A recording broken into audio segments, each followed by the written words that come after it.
Hi friends, జుట్టు పొడి ఎలా చేయాలో చూద్దాం రండి. 6 పావుల ఆయిల్ పోసుకొని ఆయిల్ వేడెక్కిన తర్వాత ఉల్లిగడ్డలు, కొత్తిమీరాకు, బిర్యానీ ఆకులు వేసుకొని 2 స్పూన్ల పసుపు వేసుకొని ఇలా మగ్గనివ్వాలి.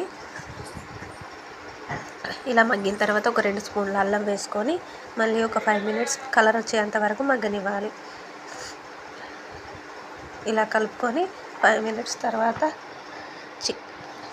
చికెన్ని వేసుకొని ఒక 2 స్పూన్ల ఉప్పు వేసుకొని కలుపుకోవాలి. చికెన్లో నుంచి వాటర్ వచ్చేంత వరకు సిమ్లోనే ఉంచాలి. ఒక 20 మినిట్స్ ఇలా ఉంచిన తర్వాత కారం వేసుకోవాలి. 4 చెంచాల కారం వేసుకొని మళ్ళీ కలుపుకొని ఒక 10 మినిట్స్ సిమ్లోనే ఉంచాలి. ఇలా నూనె పైకి తేలుతున్నప్పుడు వాటర్ పోసుకోవాలి. జుట్టు పొడి కాబట్టి తొందరగా ఉడకదు. వాటర్ పోసుకొని ఒక గంట సేపు ఫుల్ ఫ్లేమ్లో ఉడకనివ్వాలి. ఇలా దగ్గర పడ్డ తర్వాత ఒక చెంచా మసాలా, 2 స్పూన్ల ఉడక పొడి వేసుకొని ఇవి వేసుకొని దించేయడమే.